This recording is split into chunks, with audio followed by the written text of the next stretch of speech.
അപ്പോൾ ഇന്നത്തെ വീഡിയോ നമ്മൾ കാണിക്കാൻ വന്നത് 3 സെഡാൻ ടൈപ്പ് വാഹനങ്ങളാണ്.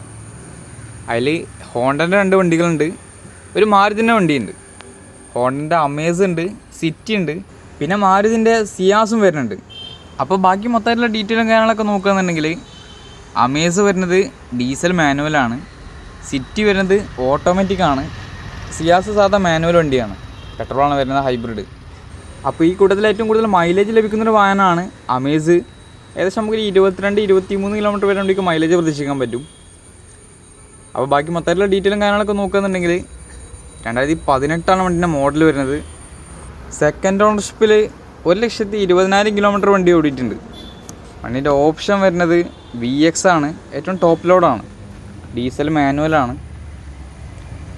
KL 45 ഇരിങ്ങാലക്കുട രജിസ്ട്രേഷനിലാണ് വണ്ടി നിലവിലുള്ളത്. ഇൻറ്റീരിയർ ഭാഗമൊക്കെ നോക്കുകയെന്നുണ്ടെങ്കിൽ അത്യാവശ്യം നല്ല വൃത്തിയുണ്ട്, സീറ്റ് കവർ കാര്യങ്ങളൊക്കെ വണ്ടിക്ക് ചെയ്തിട്ടുണ്ട്. പിന്നെ VX ആയതുകൊണ്ട് തന്നെ എല്ലാവിധ ഫീച്ചേഴ്സും വണ്ടിക്ക് വരും. Photo power window, mirror adjustment, steering control, company stereo, പിന്നെ alloy wheel, ABS, air bag, ഒരുപാട് ഫീച്ചേഴ്സ് വരുന്ന വണ്ടിയാണ്. ടയർ ഭാഗമൊക്കെ നോക്കുന്നത് അത്യാവശ്യം കുഴപ്പമില്ലാത്ത ടയറുണ്ട്. പുതിയ മോഡൽ അമേസാണ്. ആ വണ്ടിക്ക് റേറ്റ് വരുന്നത് 6,60,000 രൂപയാണ്. ഓൾമോസ്റ്റ് നമുക്കൊരു 6 ലക്ഷം വരെ വണ്ടിക്ക് ലോണും ചെയ്യാൻ പറ്റും. അപ്പോൾ അത്യാവശ്യം ദൂരയാത്രക്കും റെഗുലർ യൂസിനൊക്കെ പറ്റിയൊരു വാഹനമാണ് അമേസ്.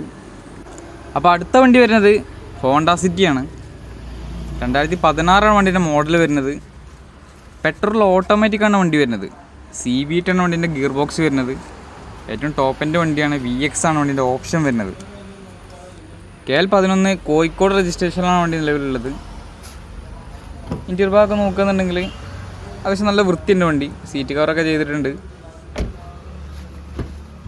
പിന്നെ VX ആയതുകൊണ്ട് എല്ലാവിധ ഫീച്ചേഴ്സും വരുന്ന വണ്ടിയാണ്. സൺറൂഫ് വരും, പെട്രോൾ ഓട്ടോമാറ്റിക് CVT ആണ് വണ്ടീൻ്റെ ഗിയർ ബോക്സ് വരിക. അഡീഷണൽ ഒരു ആൻഡ്രോയിഡ് സ്റ്റീരിയോ വണ്ടിക്ക് ചെയ്തിട്ടുണ്ട്. ടയർ ബാഗ് നോക്കുകയെന്നുണ്ടെങ്കിൽ അത്യാവശ്യം കുഴപ്പമില്ലാത്ത ടയർ ബാഗ് വണ്ടിക്ക് വരുന്നുണ്ട്. അപ്പോൾ വണ്ടിക്ക് റേറ്റ് വരുന്നത് 5,60,000 രൂപയാണ്. ഓൾമോസ്റ്റ് നമുക്കൊരു 5 ലക്ഷം വരെ വണ്ടിക്ക് ലോണും ചെയ്യാൻ പറ്റും.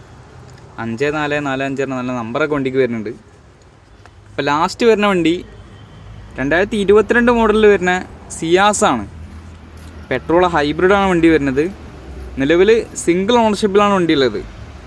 79,000 കിലോമീറ്റർ വണ്ടി ഓടിയിട്ടുണ്ട്. വണ്ടീൻ്റെ ഓപ്ഷൻ വരുന്നത് ZXi ആണ്. ഇൻറ്റീരിയർ ഭാഗം നോക്കുകയെന്നുണ്ടെങ്കിൽ അത്യാവശ്യം കുഴപ്പമില്ലാത്ത വൃത്തിയുണ്ട്, സീറ്റ് കവർ കാര്യങ്ങളൊക്കെ ചെയ്തിട്ടുണ്ട്. പിന്നെ വണ്ടി ZXi ആയതുകൊണ്ട് തന്നെ എല്ലാവിധ ഫീച്ചേഴ്സും വണ്ടിക്ക് വരും. പുഷ്പടം സ്റ്റാർട്ട് ഉണ്ടാവില്ല എന്നുള്ളൂ, ബാക്കി ഒരുവിധ എല്ലാ ഫീച്ചേഴ്സും വണ്ടിക്ക് വരുന്നുണ്ട്. കമ്പനി സ്റ്റീരിയോ വരും, auto climate, AC, alloy wheel, അത്രയുള്ള ഒരുപാട് ഫീച്ചേഴ്സ് വരുന്ന വണ്ടിയാണ്. ടയർ ബാഗ് അത്യാവശ്യം കുഴപ്പമില്ലാത്ത ടയർ ബാഗുണ്ട്. ഹൈബ്രിഡാണ് വണ്ടി വരുന്നത്. അപ്പോൾ വണ്ടിക്ക് റേറ്റ് വരുന്നത് 6,70,000 രൂപയാണ്. ഫുള്ള് ലോൺ ചെയ്യാൻ പറ്റിയ വണ്ടിയാണ്. അപ്പോൾ ഈ 3 സെഡാൻ ടൈപ്പിലുള്ള വാഹനങ്ങളും നിലവിൽ നമ്മളെ കയ്യിൽ സ്റ്റോക്ക് ഉണ്ട്. ബാക്കി മൊത്തത്തിലുള്ള ഡീറ്റെയിലും കാര്യങ്ങളൊക്കെ അറിയാൻ വേണ്ടിയിട്ട് നമ്മളെ നമ്പറിൽ കോൺടാക്ട് ചെയ്താൽ മതി. നമ്മളെ സ്ഥലം വരുന്നത് കാക്കഞ്ചേരിയാണ്, രാമനാട്ടുകര അടുത്ത്, കാലിക്കറ്റ് യൂണിവേഴ്സിറ്റിക്കൊക്കെ അടുത്താണ്. അപ്പോൾ ഇത്തരത്തിൽ സെഡാൻ ടൈപ്പിലുള്ള വാഹനങ്ങൾ ആരെങ്കിലുമൊക്കെ അന്വേഷിച്ചെടുക്കുന്നുണ്ടെങ്കിൽ അവർക്ക് ഏറ്റവും സ്യൂട്ടബിൾ ആയിട്ടുള്ള വാഹനങ്ങളാണ് ഈ 3 വണ്ടികളും. അപ്പോൾ ഹോണ്ടൻ്റെ അമേസ് ഉണ്ട്, ഹോണ്ട സിറ്റി ഉണ്ട് ഓട്ടോമാറ്റിക്, പിന്നെ മാരുതിൻ്റെ സിയാസും വരുന്നുണ്ട്. അപ്പോൾ ഇത്തരത്തിൽ ഈ വണ്ടികളൊക്കെ അന്വേഷിച്ചെടുക്കുന്നുണ്ടെങ്കിൽ ബാക്കി ഡീറ്റെയിലും കാര്യങ്ങളൊക്കെ അറിയാൻ വേണ്ടിയിട്ട് നമ്മളെ നമ്പറിൽ കോൺടാക്ട് ചെയ്താൽ മതി.